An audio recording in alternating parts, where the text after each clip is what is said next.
Bismillahirrahmanirrahim. Assalamualaikum warahmatullahi wabarakatuh. Alhamdulillah. Wassalatu wassalamu ala rasulillah wa ala alihi wa sahbihi wa man tabi'ahum bi ihsanin ila yaumil qiyamah. Amma ba'd. Kaum muslimin dan muslimat, hadirin wal hadirat yang dimuliakan Allah Subhanahu wa taala.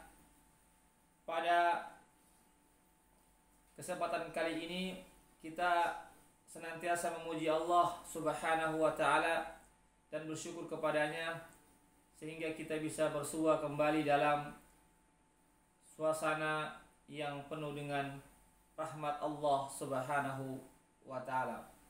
Salawat dan salam senantiasa kita kirimkan kepada junjungan kita Nabiullah Muhammad sallallahu alaihi wasallam beserta keluarga dan para sahabatnya, para pengikutnya yang tetap komitmen dan konsisten berpegang teguh kepada sunnah-sunnah beliau dan para sahabatnya hingga hari kiamat kelak. Amin ya rabbal alamin. Hadirin wal hadirat yang dimuliakan Allah Subhanahu wa taala, pada kesempatan kali ini kita akan membahas kisah tentang tobat, yang mana kisah ini diambil dari riwayat Al-Imam Bukhari dan Muslim sebagaimana yang dinukilkan oleh Imam An-Nawawi dalam kitabnya Riyadhus Shalihin, bahwasanya Nabi Shallallahu Alaihi Wasallam pernah suatu ketika menyampaikan kisah kepada para sahabatnya, yaitu beliau bersabda, dahulu sebelum kalian ada seorang laki-laki yang telah membunuh 99 orang. Yang telah membunuh 99 orang. Namun laki-laki ini ada niat yang kuat untuk bertobat kepada Allah Subhanahu wa taala atas dosa-dosa yang dia lakukan selama ini. Maka laki-laki ini pun bertanya kepada orang-orang, siapakah orang yang bisa memberikan bimbingan dan arahan kepadanya. Maka orang-orang pun menunjukkan kepada laki-laki ini untuk bertemu dengan seorang rahib atau ahli ibadah. Laki-laki ini pun mendatangi rahib tersebut seraya mengatakan, sesungguhnya aku telah membunuh 99 orang. Apakah saya masih bisa bertobat kepada Allah Subhanahu wa taala? Apa kata sang rahib? Tidak ada bagimu tobat. Mendengar perkataan rahib ini, maka laki-laki itu marah, maka dia pun membunuh rahib tersebut sehingga genaplah menjadi 100 orang. Namun laki-laki ini tetap terus ingin mau memperbaiki diri, bertobat kepada Allah Subhanahu wa taala atas dosa-dosa yang dia lakukan. Maka dia pun bertanya lagi kepada orang-orang tentang siapakah orang yang bisa memberikan petunjuk atau bimbingan kepadanya. Maka orang-orang pun menunjukkan kepadanya untuk menemui seorang alim, yaitu orang yang ahli ilmu. Maka laki-laki itu pun menemui sang alim seraya mengatakan, wahai alim, saya telah membunuh 100 orang. Apakah saya masih bisa bertobat kepada Allah Subhanahu wa taala?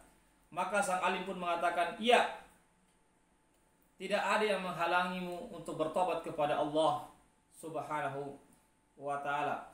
Hanya saja, kata sang alim, ya, tinggalkan kampungmu itu.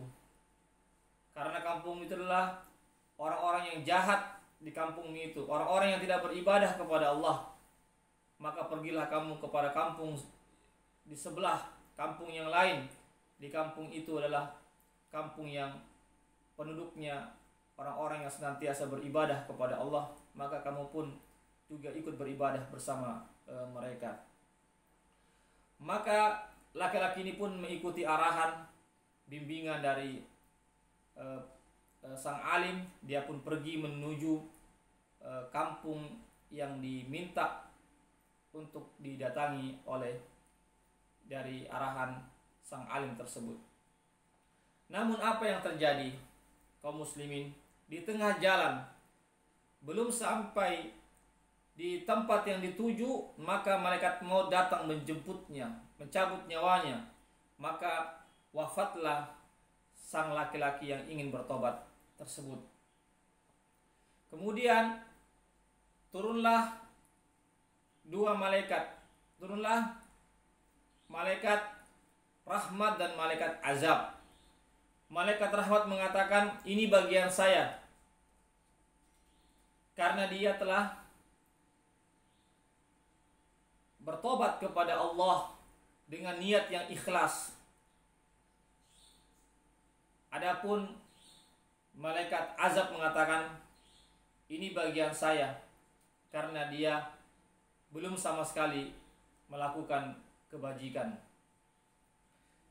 Maka terjadilah perselisihan di antara dua malaikat ini, malaikat rahmat dan malaikat azab. Tiba-tiba datanglah malaikat yang berwujud manusia yang menjadi penengah di antara dua malaikat yang berselisih tersebut. Apa kata malaikat yang berwujud manusia ini? Ukurlah jarak di antara dua tempat,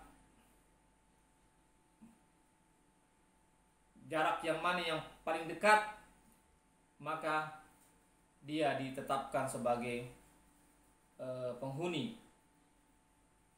atau sebagai yang jaraknya yang terdekat, itulah yang dia akan digabungkan dengan para penghuninya.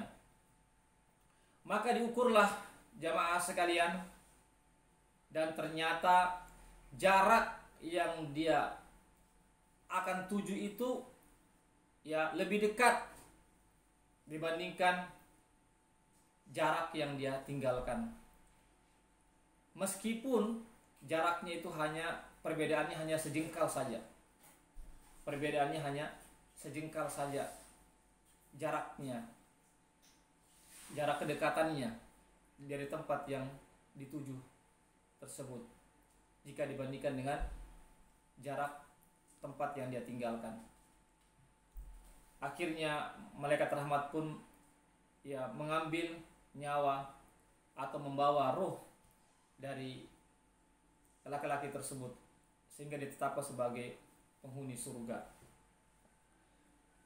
Jamaah sekalian yang dimuliakan Allah Subhanahu wa taala, kisah ini menjelaskan kepada kita bahwasanya seberapapun dosa yang kita lakukan, sebanyak apapun dosa yang kita lakukan, insya Allah Allah masih menerima tobat kita selama kita mau bersungguh-sungguh bertobat kepada Allah Subhanahu wa taala dengan niat yang ikhlas, semata-mata mencari ridha Allah Subhanahu wa taala. Dan janganlah kita berputus asa tatkala kita sudah bergelimang dosa, dan yakinlah Allah Maha Pengampun selama kita mau bersegera mohon ampun kepada Allah Subhanahu wa taala. Mudah-mudahan melalui kisah yang singkat ini memberikan pelajaran yang berharga bagi kita, agar kita menjadi orang-orang yang senantiasa memohon ampun kepada Allah tatkala kita berbuat dosa, dan tidak berputus asa atas dosa-dosa yang kita lakukan. Demikianlah yang benar datangnya dari Allah, yang salah dari saya. Saya tutup dengan doa penutup majelis. Subhanakallahumma wa bihamdik, asyhadu an la ilaha illa anta, astaghfiruka wa atubu ilaik. Assalamualaikum warahmatullahi wabarakatuh.